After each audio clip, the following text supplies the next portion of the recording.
En esta lección os contaré cuándo es conveniente utilizar lazyinit y lazy en Kotlin para inicializar variables de manera un poco especial.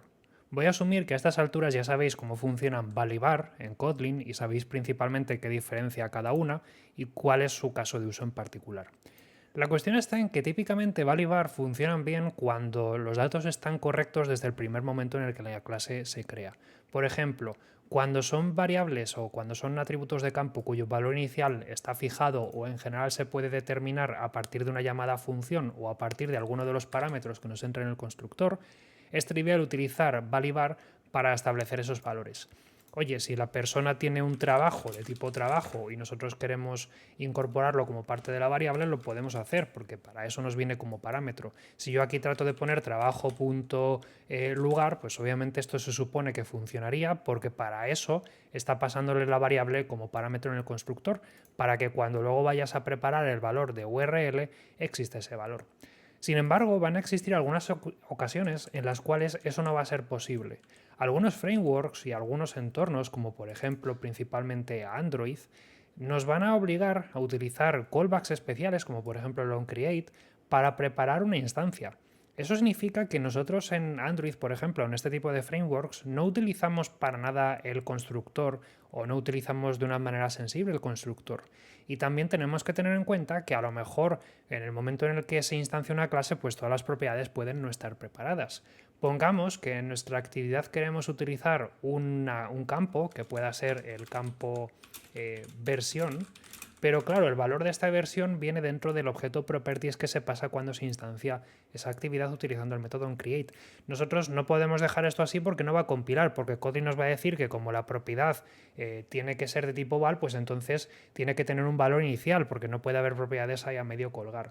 Claro, ¿cómo resolvemos este tipo de situaciones? Algunas personas, sobre todo aquellas que vienen desde Java y que han utilizado el menú de JetBrains que te permite convertir código Java a Kotlin, quizá piensen que la solución en este caso puede ser tan simple como utilizar la palabra clave var para declarar una variable mutable y hacerla de tipo el tipo que sea, pero nulable. Es decir, que el valor de la variable va a ser inicialmente null, pero cuando sepamos qué valor es el correcto, por ejemplo, cuando hagamos options.get y saquemos el código de versión, pues que ya podemos asignárselo correctamente.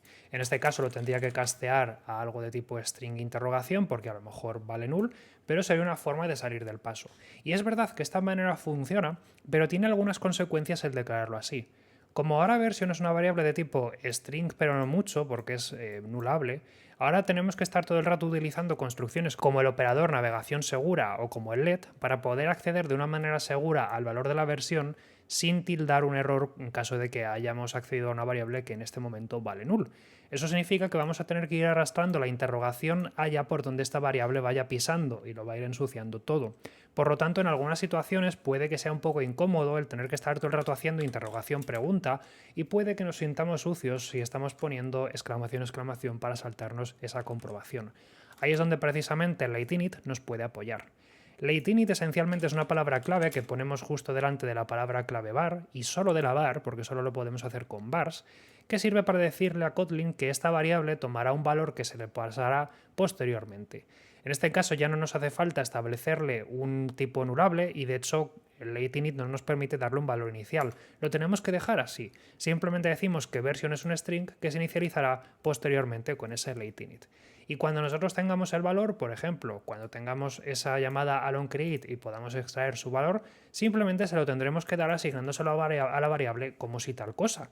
Es decir, en principio con esto nos hemos librado de tener por ahí un null que tenemos que ir arrastrando de un lugar para otro. Simplemente tenemos una variable de un tipo regular y lo vamos a ir colocando cuando vayamos recibiendo esa información. Y luego ya podemos acceder, por ejemplo, a versión.lo que sea y trabajar directamente con esa instancia que supuestamente debería ser lo que se ha inicializado. Digo supuestamente porque puede ocurrir que no esté inicializada. Tenemos que tener en cuenta que cuando utilizamos latinit básicamente estamos rindiéndonos y diciéndole a Kotlin que ignore esta variable y que no compruebe que estamos accediendo de forma segura. Algo que en muchas ocasiones tendremos que hacer porque no nos quedará otra, pero que igualmente es una implicación seria. Posiblemente accedamos a la variable declarada como latinit antes de que se inicialice, y si hacemos eso va a provocarse un error porque no se puede acceder a una variable antes de que esté inicializada. Si tratamos de acceder a una variable que tiene un late init antes de darle un valor inicial, se provocará una excepción que nos dirá que la variable todavía no ha sido inicializada, así que tendremos que tener en cuenta este detalle y planificarlo para evitar que puedan ocurrir problemas en tiempo de ejecución. Late init tiene algunas limitaciones extra. Una de las más importantes es que no puedes hacer una variable de tipo val con late init, cosa que por otra parte tiene sentido porque si no puedes reasignar la variable no tiene sentido que pongas un igual posteriormente, pero que tendrás que tener en cuenta porque en algunas ocasiones puede que te lo subraye. Si quieres utilizar este tipo de construcciones donde se supone que la inicialización va a tardar un poco y prefieres que sea inmutable, otra alternativa es utilizar la construcción byLazy.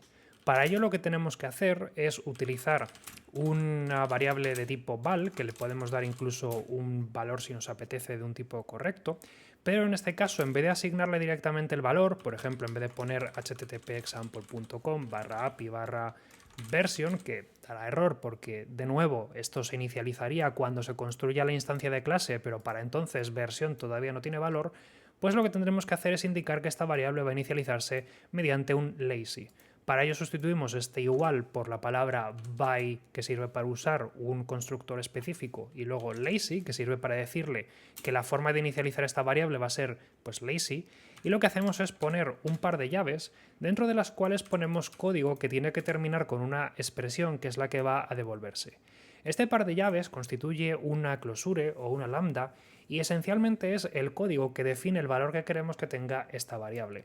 Y aquí está el funcionamiento de byLazy. Cuando yo declare una variable con byLazy, inicialmente no va a pasar nada, no se va a ejecutar esto, no va a evaluarse este código y por lo tanto root va a tener un valor a medio establecer. La cuestión está en que root todavía no tiene un valor como tal, sino que en realidad es una variable trampa. Si tú le intentas inspeccionar, lo que te dirá es que es una variable lazy que todavía no se ha evaluado.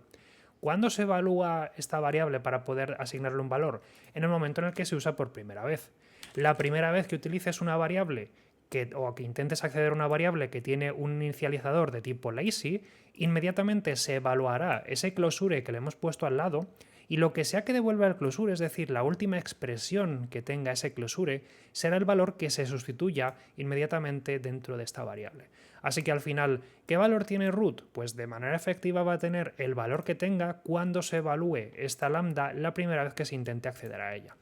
Por lo tanto, si yo pongo aquí root después de llamar a versión, en el momento en el que yo hago, por ejemplo, root.chars, como es el primer acceso que hago a root, se va a evaluar ese código en ese mismo momento y por lo tanto root se le va a asignar el valor de esta cadena de caracteres concatenándote la versión.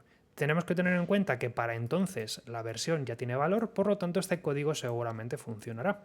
Si yo intentase hacerlo al revés, lo más probable es que reviente, porque como he hecho el primer acceso antes de darle un valor a versión, en este instante es cuando se intenta evaluar este código y nos encontramos con que versión todavía no tiene valor, por lo tanto se provoca un error. Así que es importante tener en cuenta el orden en el que accedemos a un lazy. Lazy principalmente se usa para hacer computación diferida, es decir, cuando el cálculo puede ser un poco complicado porque a lo mejor lleve algo de esfuerzo, a lo mejor hay que hacer peticiones de red o a lo mejor en general hay que hacer mucho cálculo, pues para evitar que instanciar la clase sea lento, podemos ponerlo en un bloque lazy y así se llevará posteriormente.